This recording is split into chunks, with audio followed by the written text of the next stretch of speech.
Prenez une carte s'il vous plaît. Par exemple celle-ci. Très bien, on va la regarder ensemble. Donc le 10 de trèfle. Regardez bien, je prends le 10 de trèfle et je le mets ici. Je fais une passe magique, et le 10 de trèfle s'est transformé en 2 de trèfle, et il est revenu sur le dessus du paquet. Je ne sais pas si vous l'avez remarqué, mais le mini-tour de magie, ou plutôt l'effet magique que je viens de faire, présente malheureusement une incohérence dans son déroulement, en tout cas dans la manière dont je viens de le présenter. Et c'est justement l'objet de cette vidéo, donc bienvenue à toutes et à tous pour cette nouvelle vidéo de La magie sous un autre angle consacrée aux incohérences dans un tour de magie.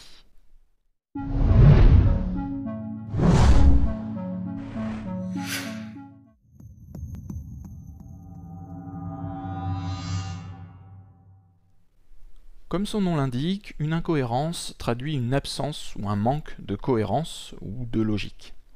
Appliqué à un tour de magie, on va pouvoir détecter deux formes d'incohérence, des incohérences verbales, donc liées à tout ce que le magicien va dire, et des incohérences gestuelles, donc à tous les gestes qu'il va faire. Ces incohérences peuvent tout à fait ne pas être détectées consciemment par les spectateurs, mais dans la majorité des cas, ils vont quand même les ressentir inconsciemment, ce qui va provoquer un léger questionnement, si vous voulez, ça va les faire tiquer sur le moment où elles vont se produire. Et donc même s'ils n'en prendront pas forcément conscience, et qu'ils les auront peut-être même oubliées d'ici la fin du tour, elles risquent quand même de laisser une marque d'illogisme dans le tour, et ça aura forcément un effet négatif sur l'impact du numéro. Il faut savoir que ces incohérences peuvent bien sûr être involontaires, donc suite à une erreur du magicien, un problème d'attention, un oubli de texte, ou tout simplement un manque d'entraînement, mais elles peuvent être aussi volontaires, c'est-à-dire être nécessaires pour que le tour fonctionne. Donc, pour vous donner quelques exemples, en termes d'incohérence verbale involontaire, il va y avoir donc bien sûr des oublis de texte ou le fait que le magicien va se contredire à un moment donné dans l'histoire qu'il raconte parce qu'il s'est mélangé un petit peu les pinceaux. Donc là c'est involontaire et c'est bien dans le verbe, donc dans ce qu'il va dire, qu'il va se tromper ou créer un certain illogisme. Ces incohérences verbales involontaires sont quand même plutôt rares. Les incohérences gestuelles involontaires, donc ça va être le fait de créer un illogisme par un mouvement qu'on va faire, et bien souvent ça va être suite à un problème d'entraînement, c'est-à-dire que le magicien s'est trompé dans l'exécution du numéro, il a récupéré par exemple la carte pour la poser sur le paquet du jeu alors qu'elle devait rester sur la table, donc il va devoir la remettre sur la table, ça crée une certaine incohérence, pourquoi l'avoir remise sur le paquet si c'était pour la remettre ensuite sur la table. Donc ça ce n'était pas voulu, c'est involontaire, à cause d'un problème d'entraînement et de mauvaise connaissance de son numéro. Maintenant, en ce qui concerne les incohérences verbales volontaires, cette fois-ci, ça va être, par exemple, vous savez, quand on doit forcer une carte sur deux, par exemple, et qu'on va demander au spectateur de désigner, on ne va pas lui dire de choisir, on va lui dire de désigner ou de mettre son doigt sur une des deux cartes, et en fonction de celle sur laquelle il va mettre, soit on va lui dire de la prendre et nous on récupère l'autre, ou soit on va lui dire de nous la donner et il récupère l'autre. Donc ça forcément, sur deux éléments, c'est pas forcément illogique, mais quand on en a 4 ou 5 et qu'on répète l'opération plusieurs fois, en fonction de ce sur quoi on va tomber, forcément on risque de créer parfois des incohérences, c'est-à-dire que parfois on va lui dire de prendre celle qu'il a désignée, et puis d'autres fois on va lui dire de nous la donner. Donc ça c'est forcément une incohérence verbale volontaire, puisqu'elle est nécessaire pour pouvoir forcer la carte. Ce type de forçage s'appelle le forçage à l'équivoque, ou le forçage du magicien, et on en parlera un petit peu plus tard dans une vidéo dédiée sur la chaîne. Maintenant, concernant les incohérences gestuelles volontaires, c'est-à-dire nécessaires au bon déroulement du tour, un exemple classique c'est la levée double, où en fait on va devoir retourner une carte pour la retourner ensuite et la poser ensuite sur la table, par exemple, ou la donner au spectateur. Pourquoi la retourner, vous voyez ici, pourquoi la retourner sur ce paquet pour ensuite la prendre et la mettre là? C'est pas logique. La logique voudrait qu'on retourne la carte, et qu'on la récupère, et qu'on la retourne ici sur la table. Sauf que bien sûr, le tour de magie ne fonctionnerait pas, l'illusion ne serait plus là. On est bien obligé de la retourner ici pour prendre une autre carte.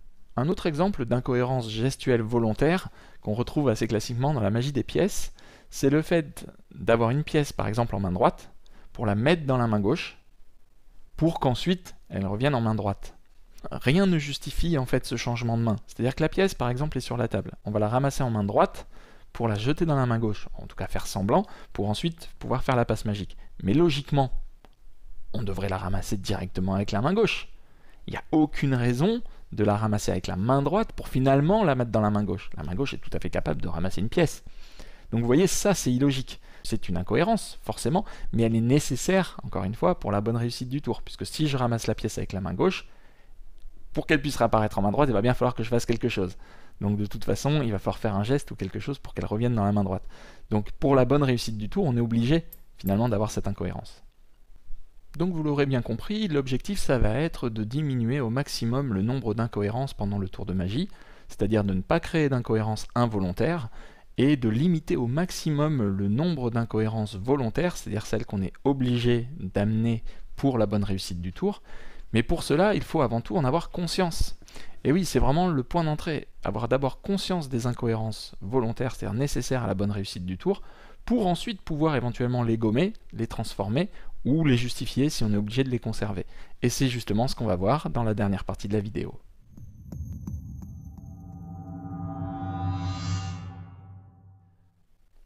Alors, il faut savoir que c'est une question qui pose débat parmi les magiciens. Il y a des magiciens qui disent que finalement, le prestidigitateur n'a pas à justifier ses gestes, il n'a pas à tout justifier, à tout expliquer. S'il a fait un certain mouvement, c'était pour la réussite du tour, et finalement les spectateurs n'ont pas besoin de savoir pourquoi et n'ont pas besoin de demander non plus. Et d'autres magiciens qui, comme moi, pensent au contraire qu'il vaut mieux justifier un maximum les mouvements qu'on fait pour épurer finalement, éviter de faire des mouvements suspects et essayer de justifier chaque mouvement pour justement que la magie naisse plus facilement puisque finalement tout semble logique et normal. Et pourtant, l'illogisme arrive par la magie. Et c'est vrai qu'on peut pousser la question très très loin. Par exemple, quel est l'intérêt de faire choisir une carte à un spectateur si c'est pour finalement la perdre dans le jeu et la retrouver ensuite? Quel est l'intérêt de ça? Quelle est la justification? Par exemple, si vous faites un tour avec une corde, vous coupez la corde en deux, à quoi ça sert? Quel est l'intérêt de couper la corde en deux si c'est ensuite pour la reconstituer? Pareil avec une femme, si vous coupez une femme en deux et que vous la reconstituez, ou un journal, on déchire un journal en plein de petits morceaux et ensuite on le reconstitue à la fin. Quelle est la justification finalement? En quoi est-ce que la magie a été nécessaire? C'est pas très logique de couper une corde si c'est pour la reconstituer tout de suite après. Autant pas la couper finalement, vous voyez? Donc, si on ne justifie pas ces mouvements ou ces gestes, ou les paroles qu'on dit, finalement, ça revient à faire une expérience. Je me mets moi au défi de retrouver votre carte parmi le paquet, vous voyez? Donc finalement, est-ce que la magie, est-ce que c'est une expérience, un défi, ou est-ce que c'est un peu plus? Moi, à mon sens, c'est un peu plus. Si on fait juste choisir une carte au spectateur, la faire remettre dans le jeu et la retrouver, c'est pas très magique, ça va juste prouver qu'on est capable de le faire. Certains magiciens, par exemple, pour le journal, vont trouver une mise en scène où ils déchirent sans le vouloir le journal. C'est-à-dire par exemple en trébuchant et mince, le journal est déchiré. Donc là, vous voyez que ça va apporter la justification de la magie, puisqu'il va falloir que je le reconstitue. Et donc je vais réussir à le reconstituer. Pareil pour la corde. Imaginez un magicien sur scène qui a une corde et puis qui récupère des ciseaux, par exemple, pour couper quelque chose, puis finalement il trébuche et puis sans le vouloir il découpe la corde, vous voyez? Pourquoi pas? Ou alors un duo, et un magicien un petit peu genre un clown ou autre qui va s'amuser à découper la corde et l'autre magicien qui va devoir la reconstituer. Vous voyez, là ça va amener déjà une justification. Alors que si vous prenez la corde, vous la coupez et ensuite vous montrez que vous arrivez à la reconstituer, on ne comprend pas pourquoi vous l'avez coupée. Donc si vous cherchez à diminuer au maximum le nombre d'incohérences dans votre tour de magie, déjà comme on l'a dit, il va falloir les détecter. Donc pour ça, il va falloir vous entraîner, vous regarder, vous filmer, regarder un petit peu ce qui se passe, ce que vous dites, est-ce que tout semble logique, et est-ce que les mouvements que vous faites sont justifiés et finalement logiques dans le déroulement du tour. Si ce n'est pas le cas, demandez-vous est-ce que ce mouvement, je suis obligé de le garder ou pas. Si je suis obligé de le garder, dans ce cas-là, est-ce que je ne peux pas le remplacer par une autre technique de manipulation ou un accessoire truqué ou autre qui va me permettre de masquer, de ne plus avoir à faire ce mouvement qui finalement n'était pas logique? Si au contraire vous estimez que finalement ce mouvement a sa place, eh bien demandez-vous si vous ne pouvez pas raconter une histoire ou mettre en scène quelque chose qui va faire que vous avez justifié ce mouvement. On va reprendre l'exemple de la levée double. Si jamais donc vous faites une levée double, vous montrez la carte soi-disant du dessus, vous pouvez tout à fait trouver une justification, par exemple dire, on voit la face, et donc ta carte, tu as bien remarqué qu'elle était rouge comme le reste du jeu. et ensuite vous lui donnez par exemple. Donc là, rien qu'en disant ça, vous voyez que vous avez apporté une justification au fait de retourner la carte. Alors si vous n'arrivez pas à trouver une justification verbale, on va dire dans la présentation, la mise en scène du tour, dans ce cas-là, vous pouvez parfois créer une parenthèse d'oubli. Par exemple, pour le cas de la pièce, vous savez que la pièce est ramassée par la main droite et ensuite mise en main gauche. Si vous le faites tout de suite dans l'immédiat, les spectateurs vont se demander pourquoi vous ne l'avez pas ramassée directement avec la main gauche.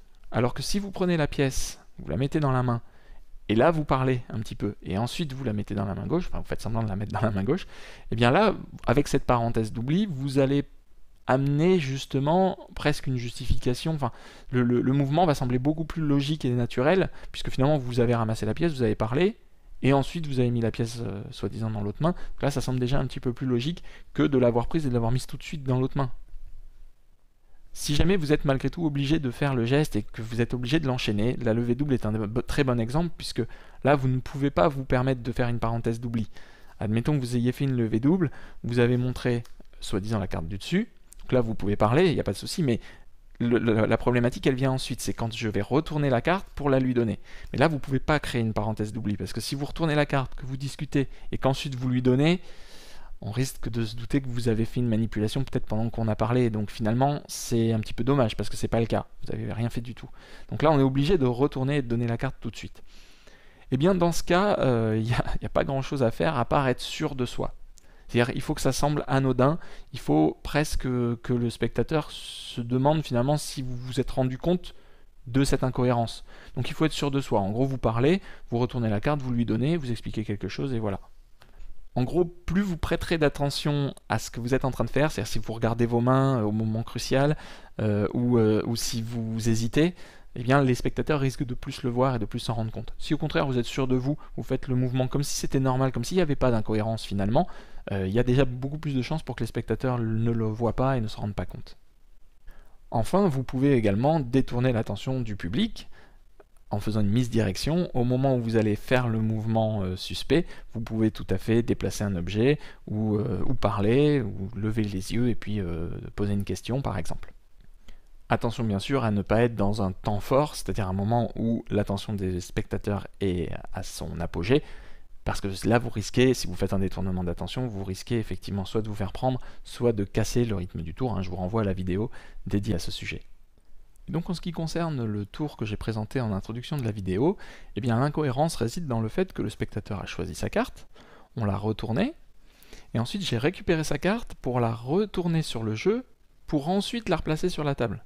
Donc là bien sûr j'ai fait un échange, un switch de cartes, pour que justement ici on ne se retrouve plus avec la carte du spectateur et qu'elle revienne sur le dessus du jeu. Mais effectivement c'est bien une incohérence dans cette manière de faire, d'avoir la carte du spectateur ici sur la table et de venir la remettre face en l'air sur le jeu pour ensuite la remettre sur la table. Ce n'est pas cohérent du tout. Elle était déjà sur la table, j'ai juste à la montrer, on la regarde, et logiquement je devrais la retourner face en bas. Sauf que là, impossible qu'elle ait changé bien sûr. Donc je suis obligé de faire une manipulation secrète. Une autre manière de présenter ça et qui permettrait de justifier ce mouvement qui à première vue semble incohérent, ce serait de dire, donc le spectateur choisit sa carte, on la retourne, et là, le magicien pourrait dire, alors je pourrais reprendre votre carte et la remélanger dans le jeu, mais je ne vais pas faire ça. Je vais la laisser sur la table et faire une passe magique, et là on montre que la carte a changé. Et vous voyez, rien que le fait d'avoir parlé, bon là je l'ai peut-être pas très bien fait, mais bon on s'en fiche, on est dans les explications, le fait juste de parler et de rajouter cette petite phrase, ça suffit en fait à justifier le fait d'amener la carte sur le jeu pour finalement la laisser sur la table. Donc en gros l'idée ça va être de trouver des phrases, des choses à dire simplement pour justifier le mouvement que vous faites. Et bien souvent c'est anecdotique, mais finalement le fait d'avoir dit cette phrase là, eh bien les spectateurs vont beaucoup moins tiquer de vous voir prendre la carte pour la mettre sur le jeu, parce que finalement vous êtes en train d'expliquer quelque chose et vous faites le geste qui correspond. Dans tous les cas, il est primordial de s'entraîner, de pratiquer également. Éventuellement, si vous avez des spectateurs de confiance, n'hésitez pas à leur demander s'ils ont détecté, eux, une anomalie, une incohérence dans le déroulement du tour que vous venez de faire. Ça va vous permettre éventuellement de vous corriger. C'est toujours intéressant d'avoir la vision de quelqu'un d'autre. Si vous avez bien sûr des amis magiciens, alors là, n'hésitez pas, hein, vous leur montrez quelques tours et puis vous leur demandez est-ce que ce passage-là, on ne peut pas l'améliorer, est-ce qu'ils ne connaîtraient pas, eux, des techniques de manipulation ou des objets qui permettraient de contourner ça. J'espère vraiment que cette vidéo vous a plu. Moi, ça faisait longtemps que je voulais la faire. On en a parlé des incohérences quasiment dès les premières vidéos de la chaîne. Et c'est vrai que c'est un sujet qui est quand même passionnant parce que ça peut permettre vraiment d'améliorer un tour de manière très très forte, puisque vous allez épurer vos mouvements. Chaque mouvement sera justifié, chaque objet sera justifié. Donc du coup, vous enlevez tous les mouvements superflus, toutes les paroles superflues, et ça va, vous allez le voir, améliorer grandement vos tours de magie, puisque ça va les focaliser sur la magie vraiment. Le fait de tout justifier, à mon sens, encore une fois, permet d'amener une logique. Si tout est logique et que pourtant la magie s'est produite, la magie par définition c'est illogique, donc forcément si tout est logique, si tout semble nickel, clean, et qu'au final il s'est quand même produit quelque chose, ça va avoir beaucoup plus d'impact que si vous faites des mouvements suspects à plusieurs reprises. N'oubliez pas avant de partir de laisser un pouce en l'air, c'est important pour la visibilité de la chaîne. Si vous-même vous avez des idées, des suggestions, un retour d'expérience par rapport aux incohérences dans les tours de magie, n'hésitez pas à en faire part dans les commentaires. Merci beaucoup d'avoir regardé cette vidéo jusqu'au bout et je vous dis à très bientôt pour la prochaine vidéo de la magie sous un autre angle.